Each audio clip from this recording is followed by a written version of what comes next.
नमो नमः मित्रों, प्रीत संस्कृत से चैनल में आप सभी का स्वागत है। आज मैं आप लोगों के लिए अभिज्ञान शाकुंतलम के चतुर्थ अंक में काश्यप ऋषि द्वारा कहे गए महत्वपूर्ण सूक्तियों को लेकर उपस्थित हूँ और इन सूक्तियों का विश्लेषण भी इस वीडियो में देखने को मिलेगा। आइए इन सूक्तियों को देखते हैं और इनका विश्लेषण करते हुए चलते हैं। अच्छा, ये जो महत्वपूर्ण सूक्तियाँ काश्यप ऋषि ने कहा है उसका श्रोता कौन है, इसके बारे में भी हम आज अध्ययन करेंगे। तो चलिए, सबसे पहली सूक्ति जो बहुप्रसिद्ध सूक्ति है, यास्यति अद्य शकुन्तलेति हृदयम्, यास्यति अद्य शकुन्तलेति हृदयम् संस्पृष्टमुत्कण्ठया, यास्यति अद्य शकुन्तलेति हृदयं संस्पृष्टमुत्कण्ठया।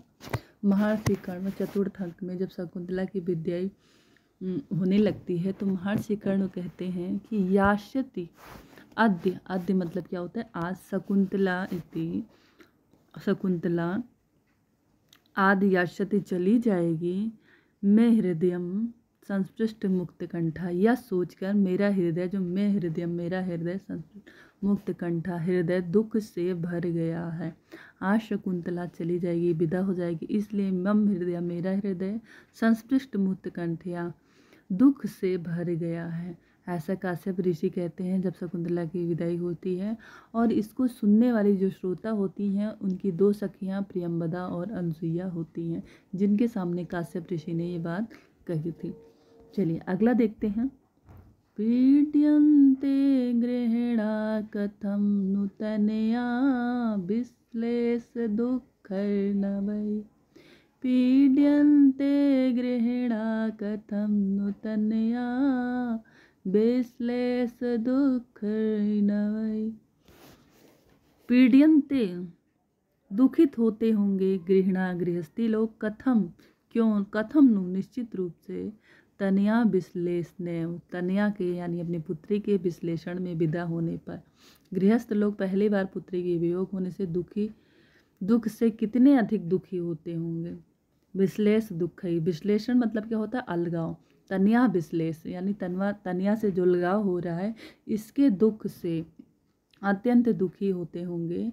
कौन? पीड्यन्ते दुखी होते होंगे, गृहिणा कथम नु क्यों नहीं दुखित होते होंगे, अर्थात जब मुझ जैसे वन में रहने वाला, मम जैसे जो है बनौकसा वन में रहने वाला जो व्यक्ति है वो इतना दुखी हो रहा है कि आज मेरी पुत्री चली जाएगी, जबकि वन वालों को किसी प्रकार दुख सुख का कोई अनुभव नहीं होता है। जो ऋषि मुनि होते हैं मतलब ये दुख सुख अपना पूरा परित्याग करे रहते हैं, ना कभी सुख में बहुत सुखी होते हैं ना दुख में ज़्यादा परेशान होते हैं, लेकिन तब भी उनकी जो पालित पुत्री शकुंतला है वो आज विदा हो जाएगी, ऐसा सुनकर उनका हृदय द्रवित हो रहा है, दुखी हो रहा है।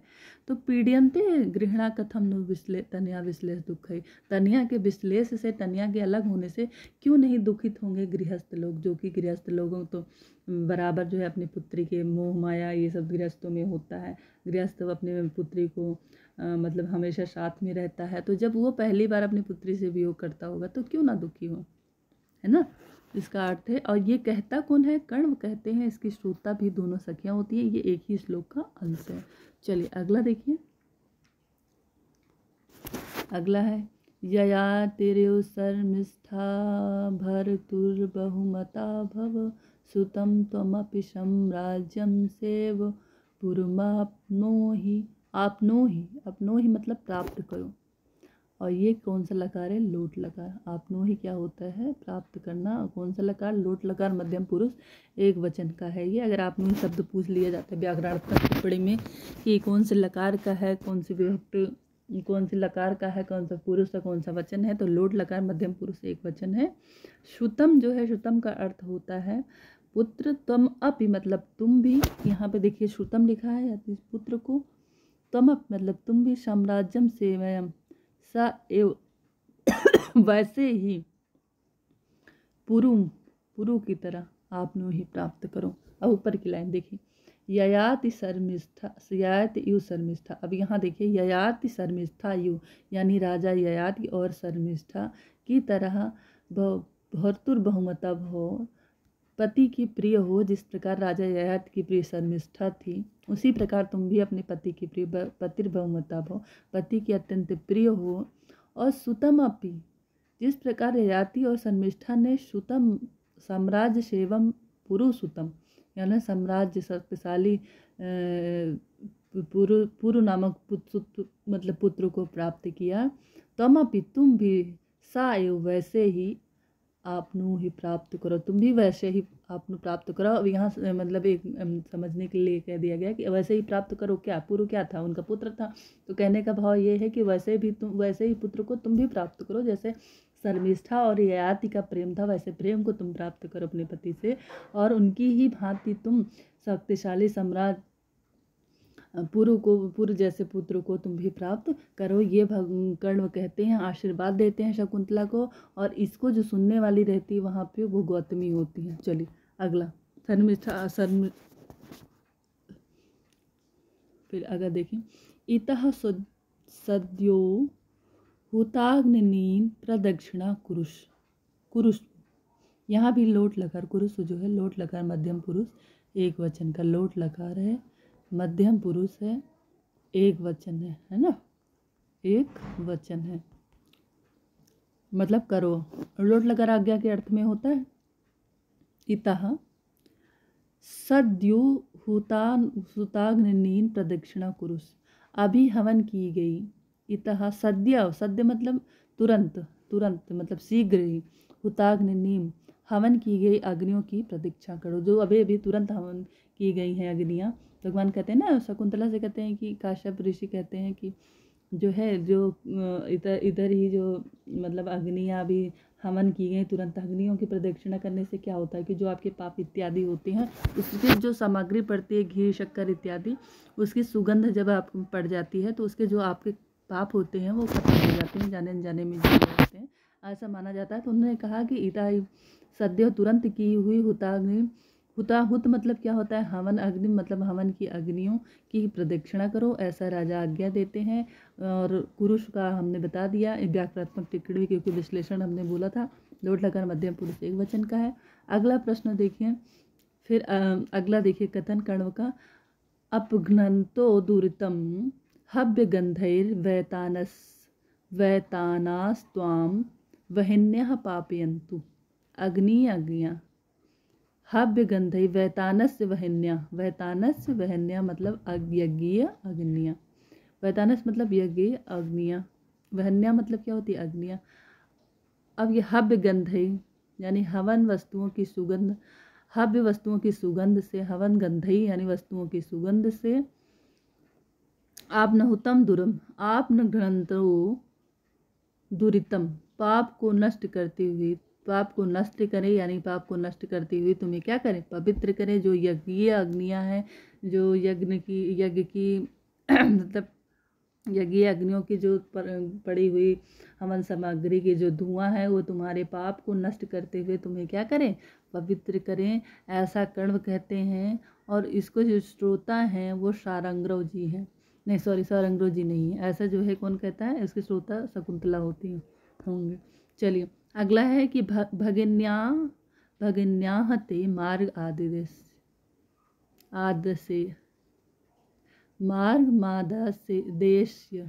मार्गमादेश्य भगिन्याम ते मार्गमादेश्य। यहाँ भी लोट लकार मध्यम पुरुष एक वचन है ना, आदेश में। हाँ,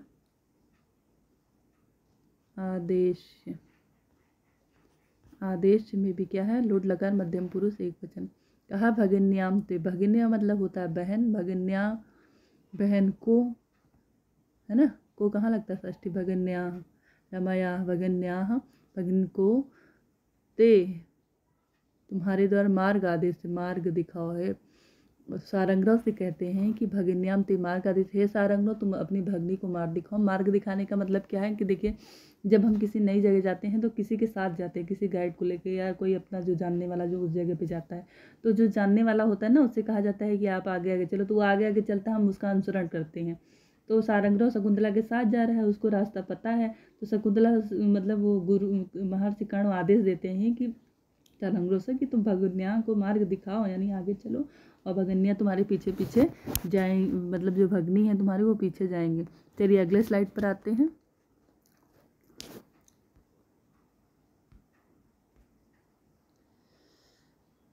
नेक्स्ट स्लाइड है कर्ण ने बहुत सारी बातें कही हैं चतुर्दंड में। देखिए, सेयं याति शकुन्तला पतिगृहं सर्वैरनुज्ञायताम्। सेयं याति शकुन्तला पतिगृहं सर्वैरनुज्ञायताम्। महर्षि कर्ण कहते हैं सायं, वह यही, वह ही, सायं मतलब वह ही, याति जा रही है, शकुंतला पतिगृहम पति के घर, सर्वे अनुज्ञायताम सभी आज्ञा दें। जब शकुंतला जाने लगती है तो वन इत्यादि से कहते हैं कि हे वन देवता, हे पुष्प, हे यहाँ के पशु पक्षी, जो तुम्हें इतना प्यार करती थी, तुमको पानी पिलाती थी, तुम्हारे फूलों को पुष्पों मतलब फूल श्रृंगार अच्छे होने के कारण भी बहुत अच्छा प्रिय था, तब भी तुम्हारे पुष्पों को चाहत बस कभी नहीं तोड़ती थी। मृग को उसकी माँ खत्म हो गई थी तो बड़ा किया। कहती हैं कि हे वन देवता, हे इस जंगल में रहने वाले लोग, आज जो शकुंतला तुमको इतना प्यार करती थी, सायं वही शकुंतला याति जा रही है पति गृहम पति के घर, सभी सर्वे अनुज्ञायताम आप सभी भी आज्ञा दें। वही शकुंतला पति के घर जा रही है, आप सभी आज्ञा दें, ऐसा कर्ण ने कहा। और इसको सुनने वाले वन देवता इत्यादि थे। चलिए अगला देखिए, अगला क्या कह रहा है। अनुमत गमना शकुंतला तरवीरियम वन वास बंधवी। अनुमत गमना शकुंतला, अनुमत मतलब अनुमति दे दी, गमना शकुंतला जाने की शकुंतला को, तरवीरियम वास बंधवी, तरवीरियम वनवास बंधवी, वन वन वनवास के साथी वृक्षों ने शकुंतला को जान वन मतलब तरवीरियम वृक्षों ने, यम यह वृक्षों ने, ये सब वृक्षों ने कहाँ के, वनवास बंधवी, वनवास में, यानी वनों के वृक्षों ने, वनवास के जो साथी थे उसके उन वृक्षों ने शकुंतला को अनुमत गमना मतलब अनुमति दे दी जाने की पति के घर, ये भी कण्व कहते हैं। चलिए अगला है, कण्व कहते हैं कि अवयम अवयमिते तस्याम सौहार्द स्नेहम। अवयमिते तस्याम सौहार्द स्नेहम, जानता हूँ, अवयम, वे मतलब क्या है, जानता हूँ, तेरा, तस्याम उस पर, सौहार्द स्नेह बहन सा प्रेम, मैं जानता हूँ तुम्हारा उस पर बहन का प्रेम। जो है आम्र का जो वृक्ष है और वो मतलब लता कौन सी है, उसमें जो तुम्हारा तुम दोनों का प्रेम है ना, उस प्रेम को मैं जानता हूँ, अभी मैं जानता हूँ, तस्याम और इसका दोनों का प्रेम मैं जानता हूँ, ऐसा कण्व ऋषि कहते हैं। जब वो कहते हैं कि इसके भी विवाह कर देना वन ज्योत्सना और उसका, तो कहते हैं कि अभी मैं तुम्हारा और उसका प्रेम जानता हूँ। और फिर आगे कहते हैं कि उससे मैं तुम निश्चिंत रहो, आगे की लाइन में है भी। तो कर्ण फिर आगे कहते हैं अस्याम अहम त्वयि स संप्रति वीत चिंत्य।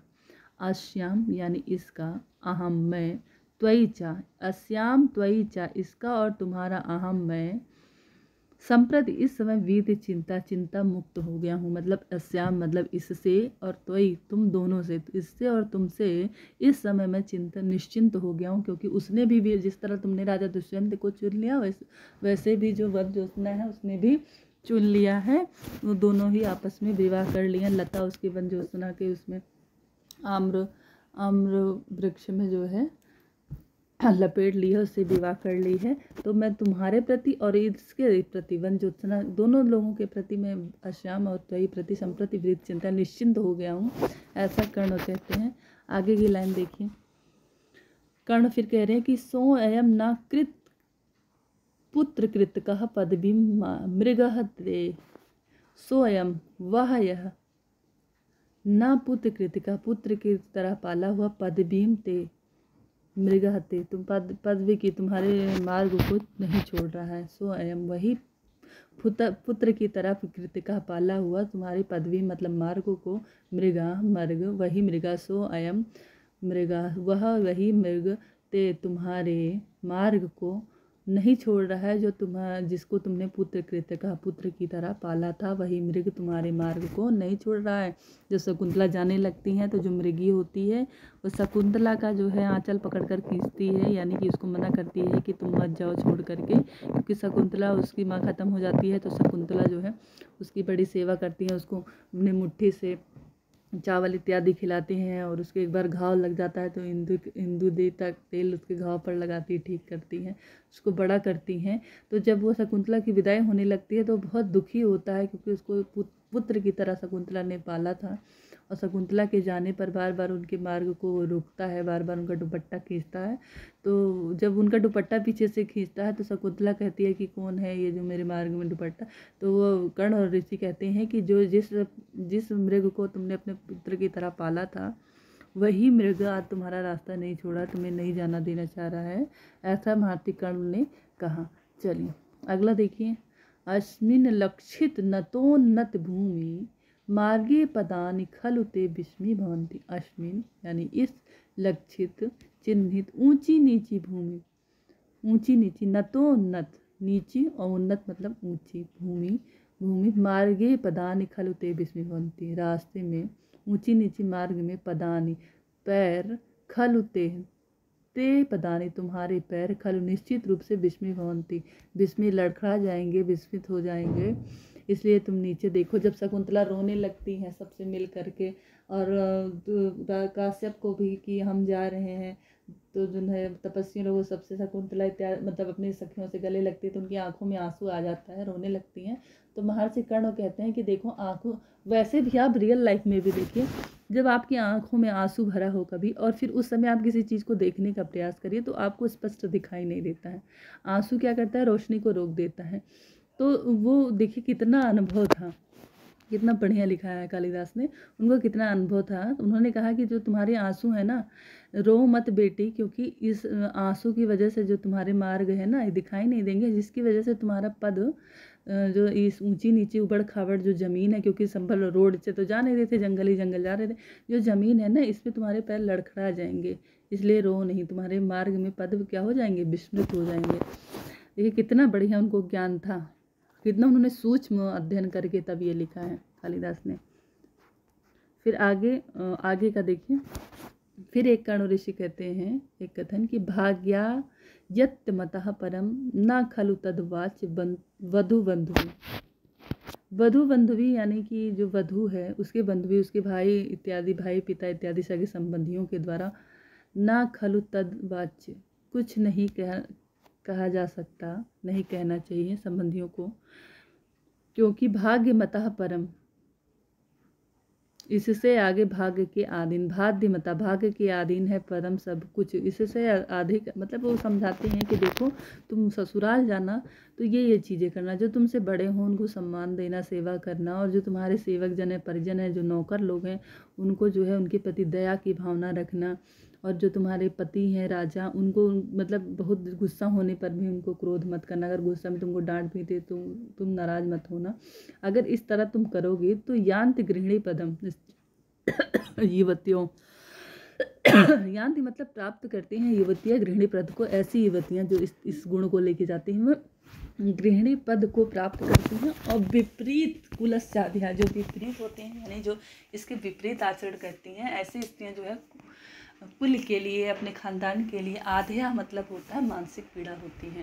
मानसिक पीड़ा कैसे कि जैसे रोज़ लड़ाई झगड़ा, रोज़ मुँह फुलाए लेटी, बहुत सी। देखिए हम ये नहीं कहते कि हर ससुराल गलत होता है, हर सास ससुर गलत, ऐसा कुछ नहीं है। कुछ लड़कियां भी, कुछ हम स्त्रियां भी ऐसी हैं, ये चीज़ एक्सेप्ट करनी पड़ेगी, जो मतलब कुल के लिए मानसिक आध्या होती हैं। वो थोड़ा मनमानी टाइप का कि वो कुछ मतलब अब क्या हम कहें कि मैं खुद एक स्त्री हूँ, मैं स्त्री का नहीं अवहेलना नहीं कर सकती, लेकिन ऐसी स्त्री उन्होंने सिखाया कि बेटा देखो तुम ससुराल में जाना तो अगर ये चीज़ें करोगी, हम मानते हैं कि बहुत सारी स्त्रियाँ ऐसी हैं कि जो ये चीज़ें करती हैं, उसके बाद भी उनको वो उचित सम्मान नहीं मिल पाता है घर में, तो वो चीज़ तो अलग हो गई। लेकिन मतलब जो महर्षि कर्ण थे, वो एक जैसे पिता अपने बेटी को शिक्षा देता है कि अगर ऐसा करोगी तो आपको जो है गृहिणी का पद मिलेगा, और बाकी बाकी क्या कहा, भाग्यात मत्तः, आपके भाग्य के अधीन है। बाकी तो सब कुछ भाग्य के अधीन है। अगर भाग्य में नहीं होगा तो तुम मतलब गृहिणी पद को नहीं प्राप्त करोगे। उसके बारे में तो जो हमारे वधू के यानी जो लड़की है उसके सगे संबंधियों तो कुछ कह ही नहीं सकते हैं। तो वही कहा गया कि भागात परम खलु। आगे की लाइन हमने बताई, जो श्लोक के आगे की लाइन में यही था कि इस प्रकार करोगे तो फिर ये जहाँ कर्ण ने ये सूक्ति जो के रूप में जो आई है कि भाग्यात अन्मत्ता परम, सब कुछ भाग्य, बाकी तो सब कुछ भाग्य के अधीन है। इसके बारे में मतलब वधू जो है, जो लड़की है, उसके सगे संबंधियों को कुछ नहीं कहना चाहिए। वह हम बंधु बांधव उसके लिए कुछ नहीं कर सकते। इस प्रकार से महर्षि कर्ण उनको समझाते हैं शकुंतला को। आगे देखिए, आगे कह रहा है कि वनो कसो अपि संतो लौकिज्ञा वयम।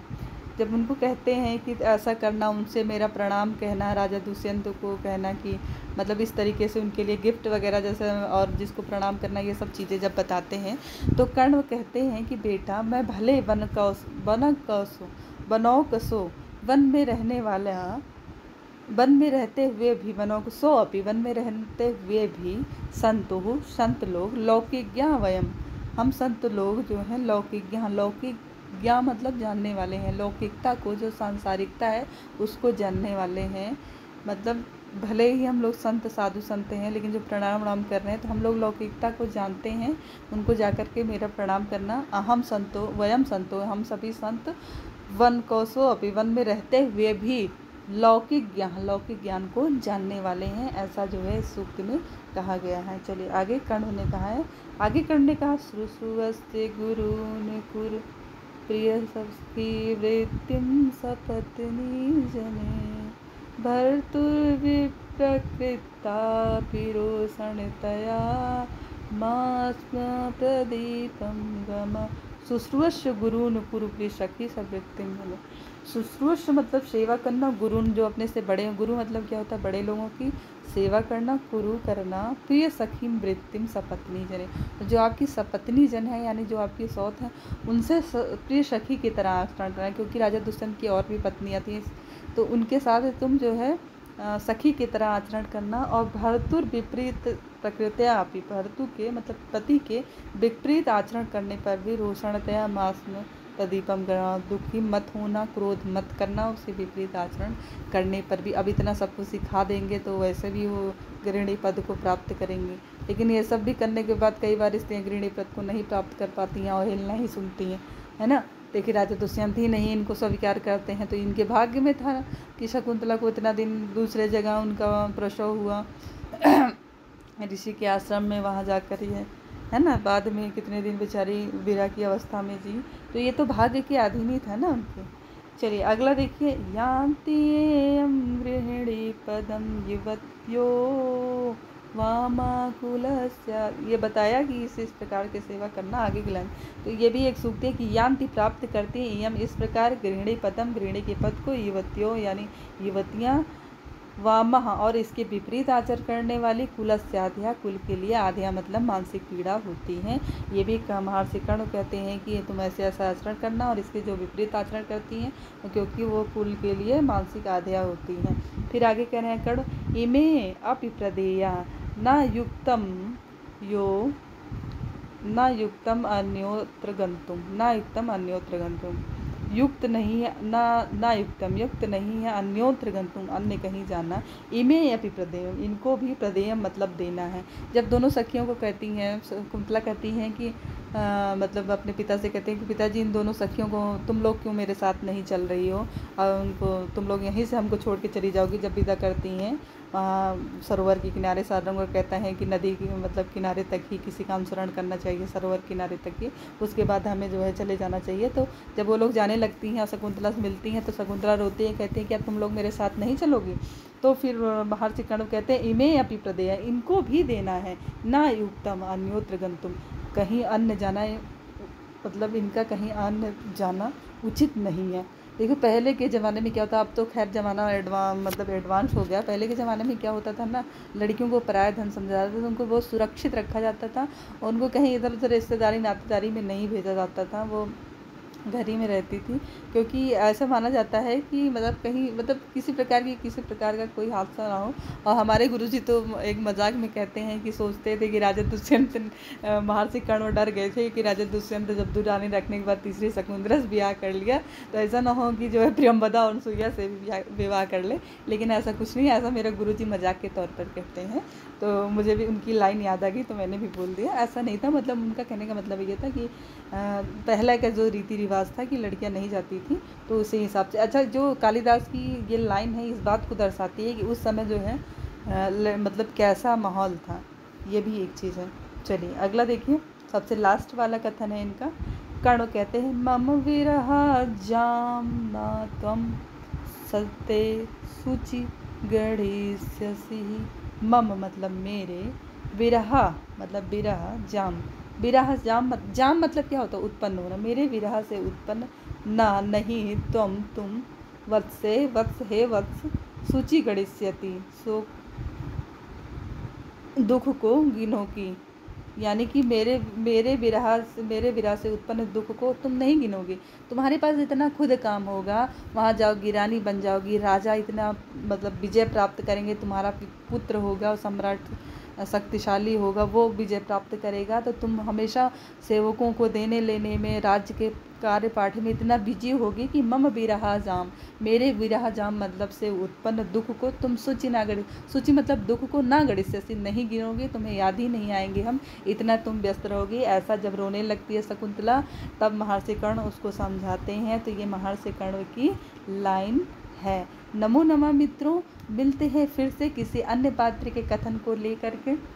और मेरा लक्ष्य है कि मैं जितने भी मुख्य पात्र हैं और ख़ास तौर पे जो चतुर्थ अंक में हैं आए हुए हैं, उन्होंने क्या क्या चीज़ें कही हैं वो आप लोगों तक मैं पहुंचा सकूं, क्योंकि जो है व्यय कृते वर्धन्ते विद्या, है ना। तो जितना हम व्यय करेंगे उतना हमारा भी ज्ञान बढ़ेगा, और हो शायद आप लोगों को भी कुछ इससे लाभ हो रहा हो। और यदि कुछ लाभ हो रहा हो तो चैनल को लाइक सब्सक्राइब एवं शेयर अवश्य करें। नमो नमः मित्रों, मिलते हैं फिर से एक नए वीडियो के साथ, नए जोश के साथ। नमः संस्कृता।